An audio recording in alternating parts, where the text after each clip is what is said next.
ధర్మ సమ్రాట్ స్వామి కరపత్రి మహారాజ్ వారు దేశవ్యాప్తంగా కూడా గోహత్యలు జరగకుండా ఉండాలని వారు పెద్ద ఎత్తున ఉద్యమం చేశారు.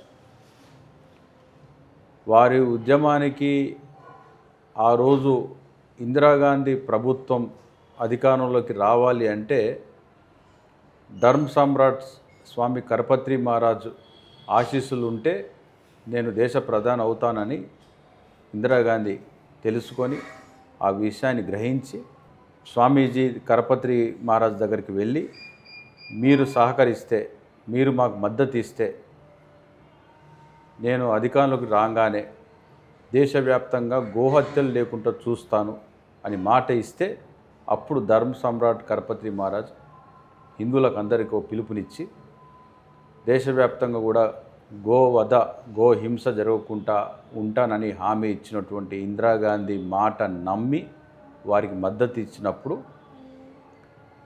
ఇందిరాగాంధీ అధికారంలోకి రావడం జరిగింది స్వామీజీ ఆశీస్సులతో.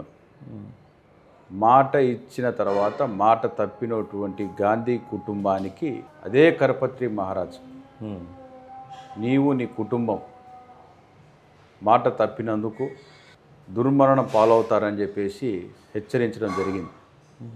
పెద్ద ఎత్తున పోరాటం చేసి పార్లమెంట్ ముట్టడికి పిలుపునిచ్చి వేలాది మంది సాధువులు, స్వామీజీలు, చాలామంది మఠాధిపతులు, పీఠాధిపతులు అందరూ లక్షలాదిగా తరలి వెళ్ళి గోహత్యలు ఆగిపోవాలి ఈ దేశంలో, నువ్వు మాట ఇచ్చావు, నువ్వు మాట తప్పావు, ఇది మంచిది కాదు అని చెప్పేసి అందరినీ పార్లమెంట్ నుంచి బయటికి ఈడ్చుకొని రమ్మని చెప్పేసి కరపత్రి మహారాజ్ స్వయంగా బయలుదేరినప్పుడు ఆ రోజు ఇందిరాగాంధీ అందరిని కూడా కాల్చిపడేయమని చెప్పేసి ఉత్తర్వులు వేయడం జరిగింది. ఓకే. వేలాది మంది సాధువులు, స్వామీజీలు, గోవులు కూడా కాల్పులకి చనిపోయాయి. చాలా భయంకరమైనటువంటి పరిస్థితి ఢిల్లీ వీధుల్లో, పార్లమెంట్ స్ట్రీట్ కానీ ఎక్కడ చూసినా కూడా రక్తం ఏర్లై పారింది.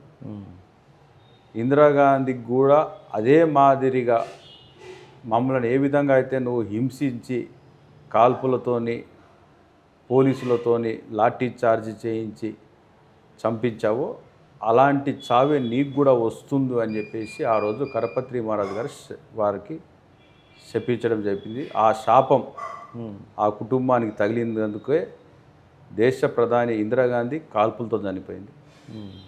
రాజీవ్ గాంధీ బాంబ్ బ్లాస్ట్లో చనిపోయాడు. సంజయ్ గాంధీ ఫ్లైట్లో క్రాష్ అయ్యి చనిపోయాడు. గోవు